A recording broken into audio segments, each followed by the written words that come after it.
can turn and talk with my partner to help me understand the story. We have talked a lot about read aloud time being a working time, not a time to relax. You can relax and enjoy the story, but you really also have to do some good work during this time as well, because it's a practice for you when you go into your own books, things that you should be doing when you are reading your own books. Okay, I know I will be successful when I can, number one, pay attention and listen. Repeat. Number one, pay attention and listen. Number two, let others talk. And number three, be polite when I disagree. And we have done a great job with that. Okay, yesterday we left off. Lots of things happened in that last chapter. Justin Fisher got caught. Oh yeah. Remember? Oh, nothing happened. What happened was, he saw the teachers doing the funky chicken for the talent show, and he got caught, but Mr. Tripp was kind of embarrassed. He didn't get in trouble because he wanted to get something from like the dessert bar, I think. And he was, Mr. Tripp wasn't mad, he was embarrassed, and, Mr. Tripp grabbed a brownie, and he gave him one, and then he's like, "Do you got any milk?" And he poured it in the glass. I was kind of like, I was concerned, I was surprised, because I thought he was going to be more mad than anything. Okay, so a couple of things that Michaela shared. And I know Josh is thinking, because he pays attention to details, and he's thinking, wait a minute, was it a brownie or was it a cupcake? And I knew that, but Josh, okay, and Jane, let's think about that. Is that really an important part of the story, that if you get it wrong, it's gonna make a difference in the meaning of the story? Probably not. What can we take away from that chapter? We said that it was probably going to be a turning point, because there's been sort of like this private war going on, and something happened that, who can talk about that? What happened that we thought, this might be a real turning point in the story? We thought that Mr. Tripp was going to yell at Justin Fisher because he was like, eating cupcakes and stuff until he heard footsteps. I kind of want to add on to Jane's. Jane, that I would like to add on. Why I thought that Mr. Tripp would be mad is because he does really like weird things, like he like makes jokes out of things, like how he told him how he had a broken finger, and how he said that he ate like a gummy and a goldfish. Well, he kind of catched a broken finger now, but that's. Okay, so let's go on.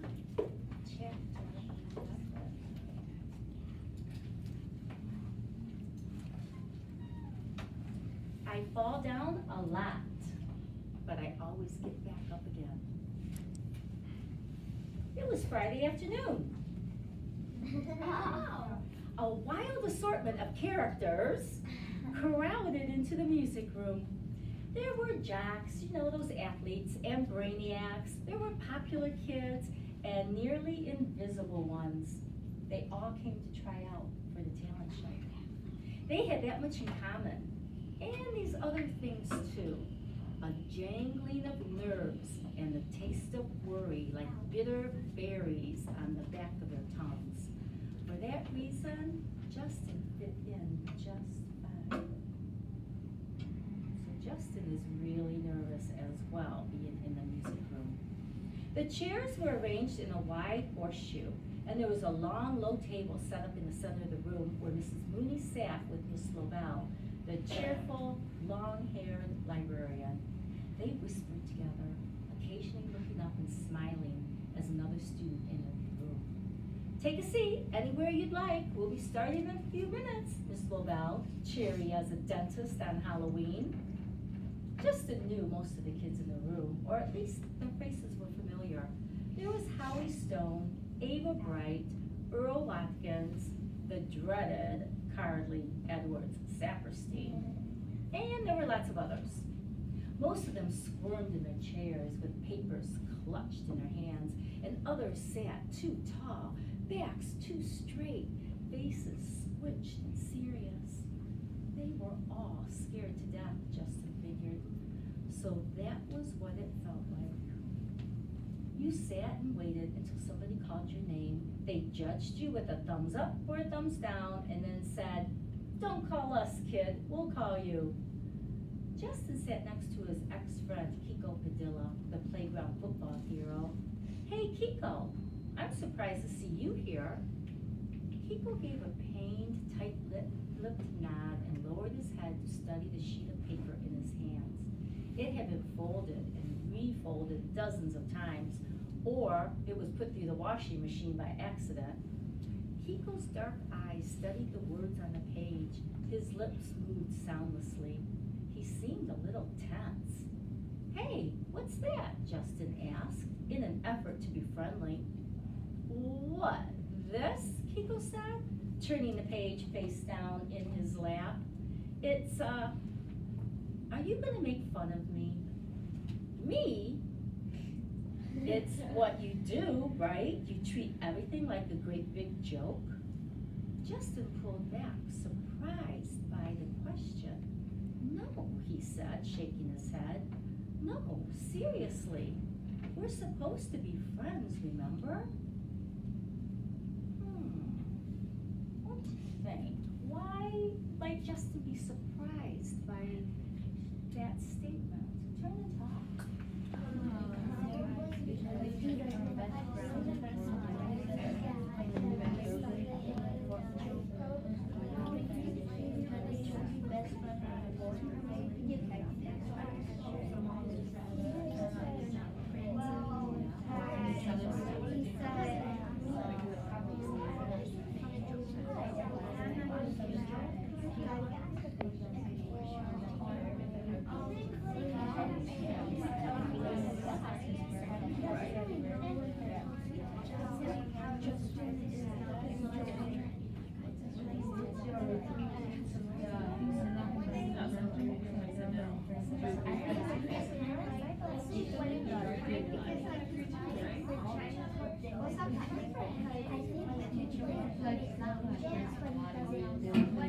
Yeah, I'm surprised that somebody's thinking he's. Hey, 3, 2. I think like Justin was surprised because like it's his friend and it's think that he was gonna say that. Because Nico like he knows Justin, so he knows he might do like a little joke. And he did Justin think that because Justin is Nico's friend. I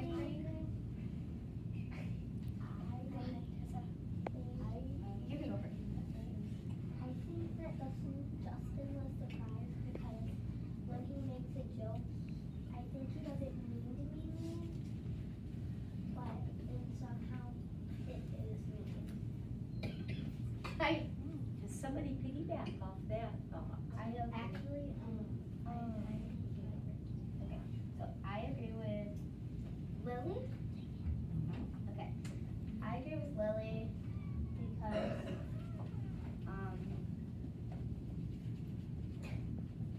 I agree with Lily because Justin does be mean, but I don't know if that's what she said. I can repeat. Okay, can you repeat? Yeah, she said that that Justin doesn't mean he makes jokes, but he doesn't mean it in a mean way. Okay, so so I agree with Lily because Lily is right and she is. But you see, but over here, they were talking about how you guys were surprised that Justin was surprised. Yeah. Like, why wouldn't he think people think he's a jokester and kind of mean? Okay.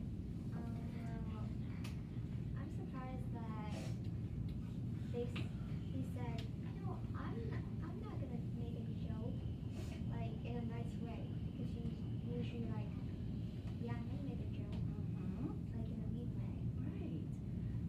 seriously, we're supposed to be friends, remember? Kiko looked away. In a quiet voice, he said, "It's the Gettysburg Address. It's a famous speech of Abraham Lincoln." "Cool," Justin said, immediately thinking of, and then changing his mind about a half dozen wise guy remarks. So it goes along with what you guys are thinking. Sometimes he can't help thinking these things, these wise jokes that he wants to say, but because he's not right now, he can keep it to himself. So Kiko said, "Yeah, I've memorized it." "And that's your act?" Justin asked. Kiko nodded, his eyes narrowed and on guard, ready for the insult to come. "Well, good luck," Justin said, and he meant it too.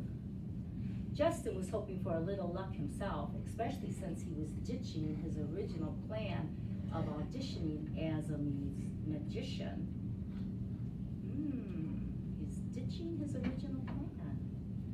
"Thanks, Fish," Kiko replied. "You too." He turned the page over again, lips moving. "The world a little note, nor long remember what we say here." Mrs. Mooney rose to face the assembled group.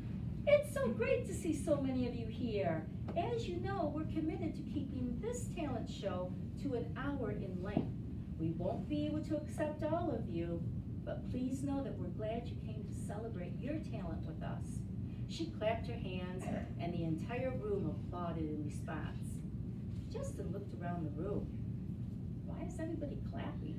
He didn't get it. All they did was show up. Miss LaBelle added, "Now we'll call up individuals or group acts one by one, and you'll step up front to perform." The room started buzzing. Ava Bright raised her hand. "In front of everybody?" she asked. The thin music teacher nodded. "That's part of it, isn't it? Performing in front of an audience." So they took their turns. The dancers, the singers, the gymnasts, the musicians, the judo expert in white pajamas. Most of them were surprisingly good, even Kiko, who performed his speech wearing a top hat and a fake beard. A few other auditions were disastrously bad. There were 6 boys who did a lip sync to a Joan Jett song, "I Love Rock and Roll." Justin was pretty sure they should have called it "I Love to Bump Into Things and Stagger Around." One girl who Justin didn't remember ever seeing before came up. She was ghostly with dark hair, red lips, and black nail polish. She moved stiffly, arms at her sides, face expressionless. The girl seemed almost invisible, except for her obvious weirdness. Then she opened her mouth to sing.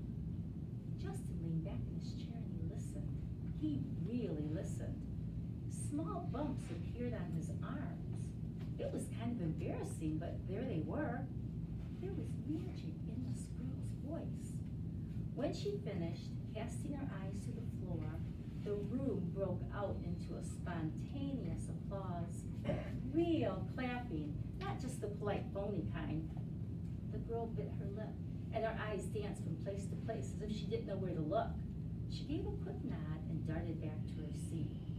She wasn't invisible anymore. She had become a somebody. "Justin Fisher?" Miss LaBelle called out. He stood and he whispered to Kiko, "Here goes nothing," and he walked to the front of the room. "Do you need any props or a table?" Miss LaBelle asked. "I see that you're trying out as a magician." "Well, no, not exactly," Justin said. "Oh? Well, I hope it's not a problem," he said, looking at both teachers. "It's just that I had another idea. Last night, while I was laying in bed, freaking out about the audition." People laughed. Miss LaBelle smiled. Justin felt that familiar happiness. Laughter always made Justin feel good. Earl Watkins called out, "Well, he's really good at falling off chairs." Justin grinned, sheepish. "It's true," he confessed. "I do fall down a lot, but I always get back up again." Justin swallowed hard and then blurted it out. the plan he had come up with last night before. I want to be you. What?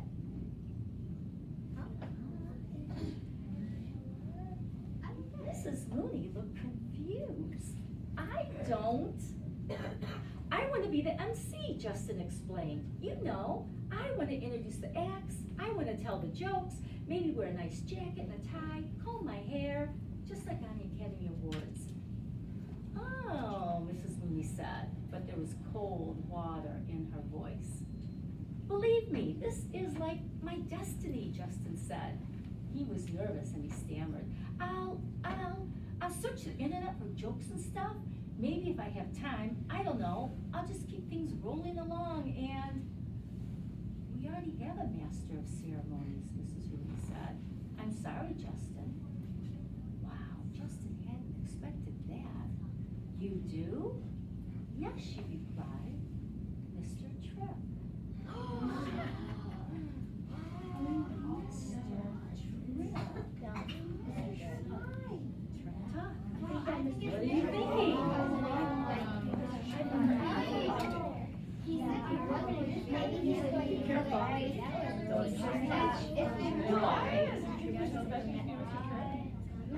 What are you thinking?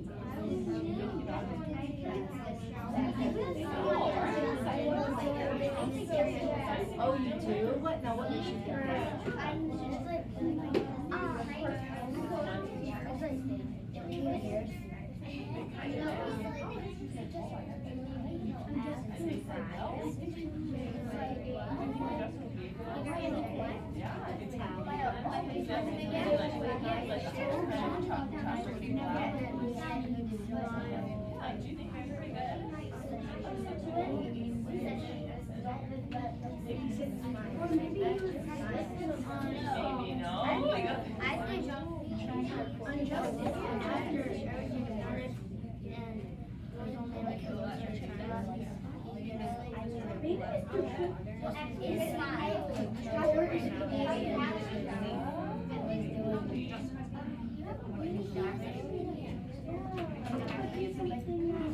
Mr. Tripp, she replied.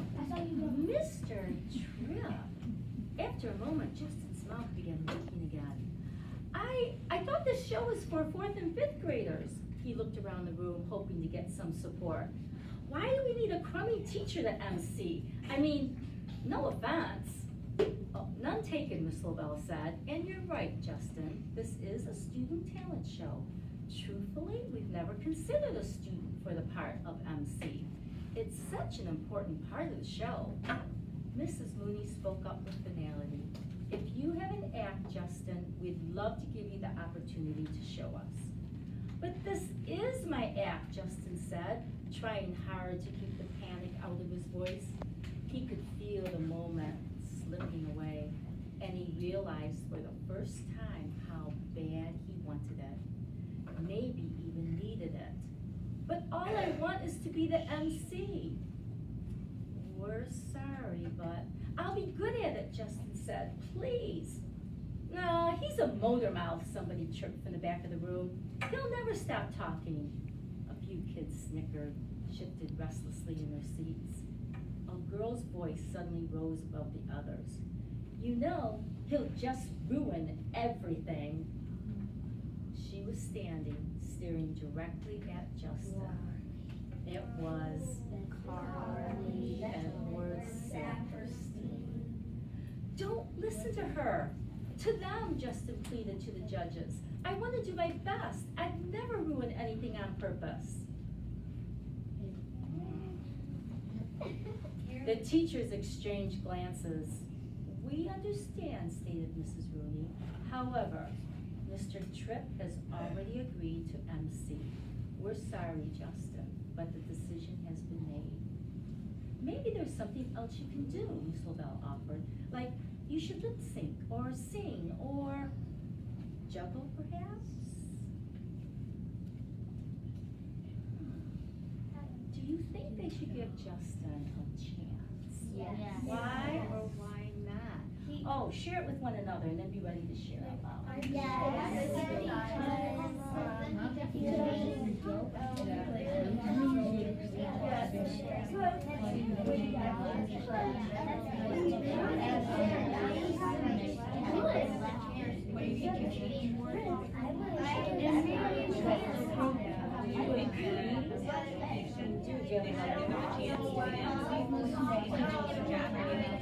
Why do you think that? What do you guys think? So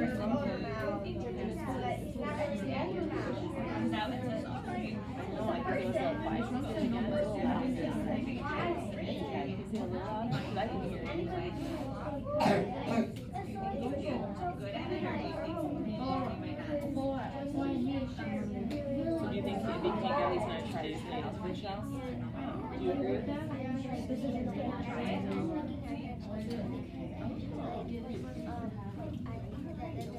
And that was the end of chapter 11.